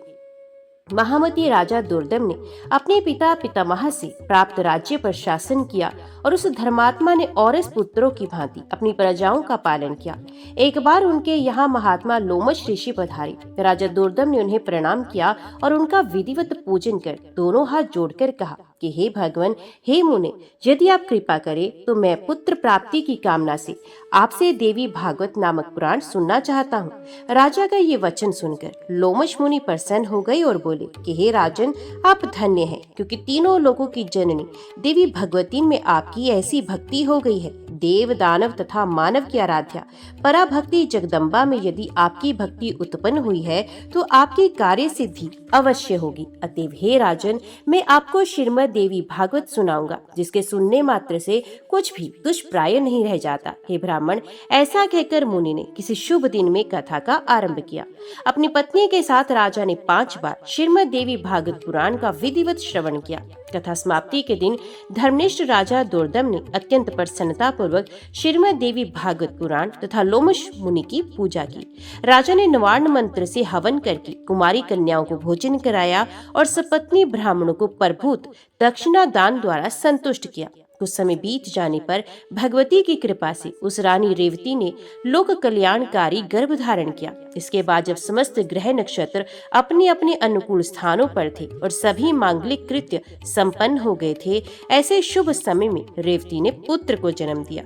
पुत्र के जन्म का समाचार सुनकर राजा दुर्दम अत्यंत प्रसन्न हुए और उन्होंने स्नान करके स्वर्ण कलश के जल से पुत्र का जात कर्म आदि संस्कार संपन्न किया। तदंतर राजा ने विधि पूर्वक दान देकर ब्राह्मणों को संतुष्ट किया। समय पर पुत्र का उपनयन संस्कार करके राजा ने अपने पुत्र को अंगों सहित वेदों का अध्ययन कराया। इस प्रकार राजा का वे रैवत नामक तेजस्वी पुत्र समग्र विद्याओं का निधान, धर्मपरायण, अस्त्र विशारदों में श्रेष्ठ, धर्म का वक्ता तथा धर्म का पालन करता हो गया। इसके बाद ब्रह्मा जी ने रैवत को मनु के पद पर नियुक्त किया और वे श्रीमान मनवंतर अधिपति के रूप में धर्म पूर्वक पृथ्वी पर शासन करने लगे। इस प्रकार मैंने देवी भागवत के इस प्रभाव का संक्षिप्त रूप से वर्णन कर दिया। इस श्रीमद् देवी भागवत पुराण के महात्म्य का विस्तार पूर्वक वर्णन करने में कौन समर्थ है। सूत जी कहती हैं कि हे ब्राह्मणों, इस प्रकार श्रीमद् देवी भागवत का महात्म्य तथा उसकी विधि सुनकर और कुमार कार्तिकेय की पूजा कर अगस्त्य जी अपने आश्रम पर चले गए। हे विप्रो, मैंने आप लोगों के समक्ष श्रीमद् देवी भागवत का ये महात्म्य कह दिया। जो मनुष्य श्रद्धा पूर्वक इसका श्रवण तथा पाठ करता है, वे इस लोक में संपूर्ण भोगों का सुख प्राप्त करके अंत में मोक्ष प्राप्त करता है। ऋषियों ने कहा, हे महाभाग सूत जी, हम लोगों ने श्रीमद् देवी भागवत महात्म्य सुन लिया और अब हम इस पुराण के श्रवण की विधि सुनना चाहते हैं। सूत जी ने कहा कि हे मुनियों, अब आप लोग इस पुराण के श्रवण का विधान सुने, जिसे सुनने वाले मनुष्यों की समस्त कामनाएं सिद्ध हो जाती हैं। पुराण श्रवण के इच्छुक विद्वान मनुष्य को चाहिए कि वे सर्वप्रथम ज्योतिषियों को बुलाकर शुभ मुहूर्त निर्धारित करें। इसके लिए ज्येष्ठ मास से लेकर 6 महीने शुभ कारक होते हैं। हस्त, अश्विनी, मूल, पुष्य, रोहिणी, अनुराधा, मृगशिरा तथा श्रवण नक्षत्र पुण्य तिथि तथा शुभ दिन में श्रीमद् देवी भागवत पुराण का श्रवण कल्याणकारी होता है। जिस नक्षत्र में बृहस्पति हो, उसे चंद्रमा तक गिनने पर क्रमश इस प्रकार फल देते हैं। 4 नक्षत्र तक धर्म प्राप्ति, पुनः 4 तक लक्ष्मी की प्राप्ति, इसके बाद 1 नक्षत्र कथा में सिद्धि प्रदान करने वाला, फिर 5 नक्षत्र परम सुख की प्राप्ति कराने वाले, बाद में 6 नक्षत्र पीड़ा करने वाले, इसके बाद 4 नक्षत्र राज भय उत्पन्न करने वाले और तत्पश्चात 3 नक्षत्र ज्ञान प्राप्ति में सहायक होते हैं। पुराण श्रवण के आरंभ में शिवोक्त चक्र का शोधन कर लेना चाहिए। देवी की प्रसन्नता के लिए इसे चारों नवरात्रों में सुनना चाहिए अथवा तिथि वार तथा नक्षत्र पर सम्यक विचार करके ये पुराण अन्य मासों में भी सुना जा सकता है। विवाह आदि में जिस प्रकार उत्साह पूर्वक तैयारी की जाती है, उसी प्रकार नवाह यज्ञ के अवसर पर भी बुद्धिमान मनुष्यों को प्रयत्न पूर्वक सामग्री आदि की तैयारी करनी चाहिए। पाखंड तथा लोभ से रहित चतुर उदार एवं देवी भक्त सज्जनों को भी सहायक के रूप में लेना चाहिए। देश देश में भी यत्न पूर्वक ये संदेश भेजना चाहिए, हे कथन अनुरागी सज्जनों, यहाँ श्रीमद देवी भागवत की कथा होने जा रही है, आप अवश्य पधारें। चाहे सूर्य की उपासना करने वाले हों, चाहे गणेश भक्त हो, चाहे शैव हो, चाहे वैष्णव अथवा शक्ति के उपासक हो, सभी इस कथा के श्रवण के अधिकारी हैं, क्योंकि सभी देवता शक्ति के साथ ही रहते हैं। इसलिए श्रीमद देवी भागवत की कथा रूपी सुधा के रसिक प्रेमी जनों को कथा श्रवण के लिए विशेष रूप से आना चाहिए। ब्राह्मण, क्षत्रिय, वैश्य, शूद्र चारों वर्ण के स्त्री पुरुष एवं ब्रह्मचर्य, गृहस्थ्य, वानप्रस्थ, संन्यास इन चारों आश्रमों में निरत मनुष्यों को चाहे काम भाव से अथवा निष्काम भाव से अवश्य इस कथा सुधा का पान करना चाहिए। जिन लोगों को पूरे 9 दिन कथा सुनने का अवकाश ना मिल सके, वे जब भी समय मिले तभी आ जाए, क्योंकि यज्ञ में क्षण भर भी पहुंच जाना विशेष पुण्यदायक होता है। बड़ी नम्रता के साथ मनुष्य को निमंत्रण देना चाहिए और आए हुए श्रोताओं के बैठने का भी समुचित प्रबंध करना चाहिए।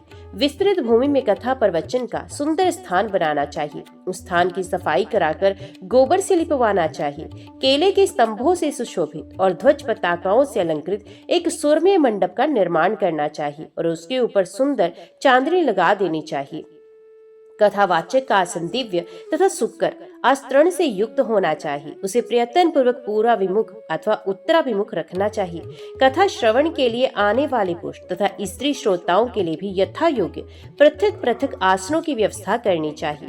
विकृत संपन्न, सैन्य, शास्त्रज्ञ, देवी की आराधना में तत्पर, दयालु, लोभहीन, दक्ष तथा धैर्यशाली कथावाचक उत्तम माना गया है। इसी प्रकार श्रोता भी ऐसा होना चाहिए जो ब्राह्मण सेवी, देव भक्त, कथा रस का पान करने वाला, उदार, लोभ रहित, विनम्र और हिंसा आदि से रहित हो। पाखंडी, लोभी, स्त्री स्वभाव, कामी, धर्म का दिखावा मात्र करने वाला, निष्ठुर तथा क्रोधी वक्ता देवी भागवत के नवाह यज्ञ में श्रेष्ठ नहीं माना जाता। श्रोताओं की शंकाओं के निवारण हेतु कथावाचक के साथ एक ऐसा सहायक भी लगा देना चाहिए जो पंडित, गुणवान, शास्त्र तथा श्रोताओं को समझने में कुशल हो। कथा प्रारंभ होने के एक दिन पूर्व ही वक्ता एवं श्रोता गणों को शौर कर्म करा लेना चाहिए। तत्पश्चात अन्यान्य नियमों का पालन करना चाहिए। उस दिन शौच आदि से निर्वृत्त हो अरुणोदय वेला में ही स्नान कर लेना चाहिए। संध्या तथा तर्पण आदि नित्य क्रम संक्षेप में ही करना चाहिए। तत्पश्चात कथा श्रवण का अधिकारी बनने के लिए गोदान करें और सब विघ्नों को दूर करने वाले श्री गणेश जी का सर्वप्रथम पूजन करें। कलश स्थापन करके वहां 10 दिक्पालों, बट्टुक, क्षेत्रपाल, सभी योगिनियों और मातृकाओं का भी पूजन करें। तुलसी, नवग्रह, विष्णु तथा शिव जी का पूजन करके नवाक्षर मंत्र से जगदम्बा का पूजन करना चाहिए। तत्पश्चात सुंदर अक्षरों में लिखी हुई भगवती की वांग्यमयी मूर्ति स्वरूप श्रीमद देवी भागवत पुस्तक की सभी उपचारों से विधिवत पूजा करके कथा की निर्विघ्न समाप्ति के लिए 5 विद्वान ब्राह्मणों का वर्ण करना चाहिए। उनसे निरंतर नवार्ण मंत्र का जप एवं दुर्गा सप्तशती का पाठ कराना चाहिए। अंत में प्रदक्षिणा तथा नमस्कार के बाद इस प्रकार स्तुति करें कि हे कात्यायनी, हे महामाया, हे भुवनेश्वरी, हे कृपामय, हे भवानी, मैं संसार सागर में डूब रहा हूँ, मेरा उद्धार कीजिए तथा हे ब्रह्मा, विष्णु, महेश से पूजनीय माता जगदम्बिके, मेरे ऊपर प्रसन्न होइए। हे देवी, आप मुझे मनोवांछित वर प्रदान कीजिए, आपको बारंबार प्रणाम है। इस प्रकार प्रार्थना करके स्वचित होकर कथा सुने। उस समय संचित होकर वक्ता को साक्षात व्यास समझकर विधिवत उनकी पूजा करे और वस्त्र, आभूषण तथा माली आदि पहनाकर उनसे प्रार्थना करे कि समस्त शास्त्र तथा पुराणों इतिहास के ज्ञाता हे व्यास जी, आपको नमस्कार है। आप कथा रूपी चंद्रमा की ज्योति से हमारे अंतकरण के अंधकार समूह को नष्ट कीजिए। इसके बाद नवाह के नियमों का व्रत ले करे और ब्राह्मणों का यथाशक्ति पूजन करके उन्हें पहले यथास्थान बैठा दे। तत्पश्चात स्वयं भी अपने आसन पर बैठ जाए। तब सावधान मन से चारों पुरुषार्थ धर्म, अर्थ, काम एवं मोक्ष फल को प्राप्त करने के लिए पुत्र, क्लत्र, धन धान्य तथा ग्रह की चिंता छोड़कर कथा सुने। विद्वान वक्ता को चाहिए कि वे सूर्य उदय से आरंभ करके पुनः दोपहर में 2 घड़ी विश्राम करके सूर्यास्त के कुछ समय पहले तक कथा वाचन करे। मलमूत्र के वेग को रोकने के लिए सुलह आहार उत्पन्न होता है। कथार्थी को दिन रात में केवल एक बार हविष्यान्न का भोजन करना ही ठीक होता है, अथवा फलाहार करे या केवल दूध घी के आहार पर ही रहे। बुद्धिमान को चाहिए कि ऐसा आहार ग्रहण करें जिसे कथा में किसी प्रकार की बाधा न हो। हे द्विजगण, अब मैं कथा श्रवण में निष्ठा रखने वालों के नियम बताता हूँ। जो लोग ब्रह्मा, विष्णु और शिव में भेद दृष्टि रखते हैं, देवी की भक्ति से रहते हैं, जो पाखंडी, हिंसक तथा दुष्ट हैं और जो ब्राह्मणों से देश रखने वाले तथा नास्तिक हैं, वे कथा श्रवण के योग्य नहीं। जो परी स्त्री, पराया धन, ब्राह्मण धन तथा देव संपत्ति के हरण में लुब्ध रहते हैं, उनका कथा श्रवण में अधिकार नहीं। श्रोता को चाहिए कि वे ब्रह्मचर्य का पालन करे, पृथ्वी पर सोए, सत्य बोले, जितेंद्रिय रहे तथा कथा की समाप्ति पर संयम पूर्वक पत्तल पर भोजन करे। व्रती को बैंगन, कलिंद, तेल, दाल, मधु और जला हुआ बासी तथा भाव दूषित अन्न का त्याग कर देना चाहिए। कथा सुनने वाला व्रती मांस, मसूर, रजस्वला स्त्री का देखा हुआ खाद्यान्न, लहसुन, मूली, हींग, प्याज, गाजर, कोहड़ा और कर्मी का साग ना खाए। काम, क्रोध, मद, लोभ, पाखंड और अहंकार को छोड़ दे। विप्रद्रुतोहि पतित, संस्कारहीन, चांडाल, यवन, अंत्यज, रजस्वला स्त्री और वेद विहीन मनुष्यों से कथावृत्ति को वार्तालाप नहीं करना चाहिए। श्रोता को चाहिए कि वे वेद, गो, गुरु, ब्राह्मण, स्त्री, राजा, महापुरुष, देवताओं और देव भक्तों की निंदा कभी न सुने। जो कथाव्रती हो उसे सर्वदा विनयशील, सरल चित, पवित्र, दयालु, कम बोलने वाला तथा उदार मन वाला होना चाहिए। श्वेत कुष्ठी, कुष्ठी, क्षयरोगी, अभागा, पापी, दरिद्र तथा संतानहीन मनुष्य इस कथा को भक्ति पूर्वक सुने। जो स्त्री वंध्या, काकवंध्या, जिस स्त्री को एक बार संतान होकर बंद हो जाए, अभागिन तथा मृतवत्सा हो और जिसका गर्भ गिर जाता हो, ऐसी सभी स्त्रियों को इस देवी भागवत कथा का श्रवण करना चाहिए। जो मनुष्य बिना परिश्रम के ही धर्म, अर्थ, काम और मोक्ष प्राप्त करना चाहता है, वे यत्न पूर्वक इस देवी भागवत की कथा अवश्य सुने। इस नवाह कथा के 9 दिन 9 यज्ञों के समान है। उनमें किया गया दान, हवन तथा जप अनंत फल देने वाला होता है। इस प्रकार नवाह व्रत करके उसका उद्यापन करना चाहिए। फल की कामना करने वाले पुरुषों को महाअष्टमी व्रत के उद्यापन की भांति नवाह व्रत का भी उद्यापन करना चाहिए। निष्काम व्यक्ति कथा के श्रवण मात्र से पवित्र होकर मुक्ति पा जाते हैं, क्योंकि पराभक्ति मनुष्य को भोग और मोक्ष सब कुछ देने वाली है। पुस्तक और कथावाचक दोनों की प्रतिदिन पूजा करनी चाहिए और वक्ता द्वारा दिया हुआ प्रसाद भक्ति पूर्वक ग्रहण करना चाहिए। नवाह यज्ञ में जो श्रोता नित्य कुमारी कन्याओं, सुहागन स्त्रियों तथा ब्राह्मणों को भोजन कराता तथा उनसे प्रार्थना करता है, उसकी कार्य सिद्धि अवश्य हो जाती है, इसमें कोई संदेह नहीं। सभी त्रुटियों की शांति के निमित्त कथा समाप्ति के दिन गायत्री सहस्त्रनाम अथवा विष्णु सहस्त्रनाम का पाठ करना चाहिए। जिनके स्मरण तथा नाम कीर्तन से तप, यज्ञ, क्रिया आदि में न्यूनता समाप्त हो जाती है, उन विष्णु भगवान का नाम कीर्तन करना चाहिए तथा समाप्ति के दिन दुर्गा सप्तशती के मंत्रों से अथवा देवी महात्म्य के मूल पाठ से या निवारण मंत्र से होम करना चाहिए अथवा घृत सहित पायस द्वारा गायत्री मंत्र का उच्चारण करके हवन करें, क्योंकि ये श्रीमद् देवी भागवत महापुराण गायत्री में कहा गया है। कथावाचक को वस्त्र, भूषण, धन आदि के द्वारा संतुष्ट करें, क्योंकि कथावाचक के प्रसन्न होने पर सभी देवता उस पर प्रसन्न हो जाते हैं। श्रद्धा पूर्वक ब्राह्मणों को भोजन कराए और नानाविध दक्षिणाओं से उन्हें संतुष्ट करें, क्योंकि वे विप्र पृथ्वी पर देवता के स्वरूप है। उनके संतुष्ट होने पर वांछित फल प्राप्त होता है। सुहागन स्त्रियों तथा कुमारी कन्याओं को साक्षात देवी समझकर उन्हें भोजन कराए और उन्हें दक्षिणा देकर अपने मनोरथ की सिद्धि के लिए प्रार्थना करें। स्वर्ण दूध देने वाली को हाथी, घोड़े और भूमि का दान करना चाहिए, क्योंकि उसका अक्षय फल होता है। सुंदर अक्षरों में लिखी देवी भागवत की पुस्तक को रेशमी वस्त्र में लपेटकर उसे स्वर्ण निर्मित सिंहासन पर रखकर अष्टमी या नवमी तिथि को विधि पूर्वक कथावाचक को दान करना चाहिए। ऐसा करने से वे संसार में सभी सुखों को भोगकर अंत में दुर्लभ मोक्ष प्राप्त करता है। पुराण को जानने वाला वक्ता चाहे दरिद्र हो, दुर्बल हो, बालक हो, युवक हो अथवा वृद्ध हो, वे सर्वदा वंदनीय, पूज्य एवं मान्य होता है। यद्यपि संसार में जन्म अथवा गुण के कारण अनेक गुरु हैं, परंतु पुराण का ज्ञाता उन सब में श्रेष्ठ गुरु है। व्यास के आसन पर बैठा हुआ पौराणिक ब्राह्मण जब तक कथा समाप्त ना हो जाए तब तक किसी को भी प्रणाम न करे। जो लोग इस दिव्य पौराणिक कथा को श्रद्धा रहित होकर सुनते हैं, उन दुख तथा दारिद्र्य युक्त मनुष्यों को कथा श्रवण का पुण्य फल प्राप्त नहीं होता। जो लोग तांबुल पुष्प आदि उपचारों से पुराण का पूजन किए बिना ही देवी की कथा सुनते हैं, वे दरिद्र होते हैं। और जो लोग कथा के बीच में ही उसे छोड़कर निरंतर चले जाते हैं, कुछ ही समय बाद उनकी संपदाएं एवं स्त्री आदि नष्ट हो जाती हैं। जो अभिमानवश व्यास से ऊंचे आसन पर बैठकर कथा सुनते हैं, वे नरक यातना भोग कर इस लोक में कोई की योनि पाते हैं। जो बहुमूल्य आसन पर अथवा वीरासन से बैठकर दिव्य कथा का श्रवण करते हैं, वे अर्जुन वृक्ष होते हैं। कथा होते समय जो लोग व्यर्थ तर्क वितर्क करते हैं, वे श्लोक में पहले गर्दभ योनि में तत्पश्चात गिरगट की योनि में जाते हैं। जो लोग पुराण जानने वालों की अथवा पापनाशनी कथा की निंदा करते हैं, वे सैकड़ों जन्म तक दुष्ट कुत्ते होते हैं। इसमें कोई संदेह नहीं। जो लोग कथावाचक के बराबर आसन पर बैठकर कथा सुनते हैं, उन्हें गुरु के आसन पर बैठने का पाप लगता है और वे नरक में वास करते हैं। जो लोग वक्ता को प्रणाम किए बिना ही कथा सुनने लगते हैं, वे जन्मांतर में विषैले वृक्ष होते हैं। इसी प्रकार जो लोग लेटे लेटे कथा सुनते हैं, वे अजगर सांप की योनि पाते हैं। जो मनुष्य कभी भी पुराण की कथा नहीं सुनते, वे घोर नरक भोगकर बनैले सुअर की योनि में जाते हैं। जो शठ मनुष्य कथा का अनुमोदन नहीं करते अपितु उसमें विघन डाला करते हैं, वे करोड़ों वर्षों तक नरक यातना भोगकर अंत में ग्राम सूकर होते हैं। जो लोग पुराण वेत्ता को आसन, पात्र, द्रव्य, फल, वस्त्र तथा कंबल प्रदान करते हैं, वे भगवान के परम पद को प्राप्त करते हैं। जो मनुष्य पुराण पुस्तक के लिए नवीन रेशमी वस्त्र तथा सुंदर सूत्र का दान करते हैं, वे सुखी रहते हैं। सभी पुराणों के सुनने से जो फल मिलता है, उससे 100 गुना पुण्य श्रीमद् देवी भागवत पुराण के श्रवण से होता है। जिस प्रकार नदियों में गंगा श्रेष्ठ है, देवताओं में शिव, काव्यों में वाल्मीकि रामायण तथा तेजस्वियों में भगवान सूर्य श्रेष्ठ है, और जैसे आनंद देने वालों में चंद्रमा, सब धर्मों में सूर्यश, क्षमाशीलों में पृथ्वी, गंभीरता में समुद्र, मंत्रों में गायत्री तथा पाप नाश के उपायों में भागवत स्मरण श्रेष्ठ है, उसी प्रकार 18 पुराणों में ये श्रीमद् देवी भागवत पुराण सर्वश्रेष्ठ है। जिस किसी भी उपाय से यदि कोई मनुष्य इस महापुराण की 9 आवर्तियां सुन ले, तो उसके फल का वर्णन नहीं किया जा सकता। वे तो जीवन मुक्ति हो जाता है।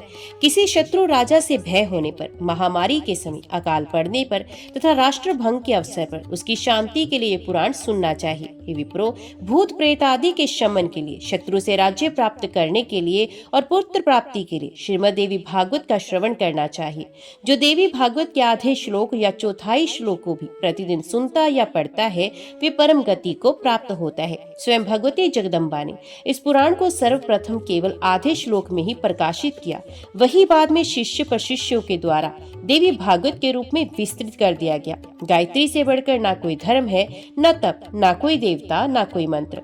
भगवती अपना गुणगान करने वालों की रक्षा करती हैं, इसी कारण उन्हें गायत्री कहा जाता है। वे भगवती गायत्री इस पुराण में अपने रहस्यों सहित विराजती हैं। अतः भगवती को प्रसन्न करने वाले इस देवी भागवत की 16वीं कला के समान भी अन्य महापुराण नहीं हो सकती। श्रीमद् देवी भागवत पुराण अत्यंत निर्मल है, जो ब्राह्मणों को अमूल्य धन है और जिसमें स्वयं धर्मपुत्र नारायण ने पवित्र धर्म का वर्णन किया है। इसमें श्री गायत्री देवी का रहस्य एवं मणिद्वीप का सम्यक वर्णन किया गया है। साथ ही इसे हिमालय के प्रति स्वयं भगवती द्वारा कही गई देवी गीता विद्यमान है। इस कारण हे विप्रो, इस महापुराण के सदृश दूसरा कोई उत्तम पुराण लोक में ही नहीं। अतः आप लोग सदा इस श्रीमद् भागवत का भली भांति सेवन कीजिए, जिनके संपूर्ण प्रभाव को ब्रह्मा, विष्णु, शिव तथा भगवान शेष भी भली भांति नहीं जान सकते, जबकि वे उन्हीं के अंशज भी हैं। तब दूसरे देवता उन्हें कैसे जान सकेंगे। उन भगवती जगदम्बिका को मेरा निरंतर प्रणाम है, जिनके चरण कमलों की धूलि पाकर ब्रह्मा समस्त संसार की रचना करते हैं, भगवान विष्णु निरंतर पालन करते हैं और रुद्र संहार करते हैं। दूसरे किसी उपाय से वे अपना अपना कार्य करने में समर्थ नहीं हो सकते। ऐसी उन भगवती जगदम्बिका को मेरा सतत प्रणाम है। अमृत सागर के तट पर कल्प वृक्ष की वाटिका से सुशोभित मणिद्वीप में स्थित बहुवर्ण विचित्र चिंतामणि में भवन में तथा परम शिव के हृदय में विराजमान रहने वाली और मंद मंद मुस्कान युक्त मुखमंडल वाली जगदम्बा का ध्यान करके मनुष्य सांसारिक सुखों का उपभोग करता है और अंत में निश्चय ही मोक्ष प्राप्त करता है। इस प्रकार ब्रह्मा विष्णु शिव इंद्र आदि देवताओं एवं समस्त महर्षियों द्वारा पूजित मणिद्वीप निवासिनी वे भगवती संसार का कल्याण करती रहे। जय मां भगवती, जय मां दुर्गा।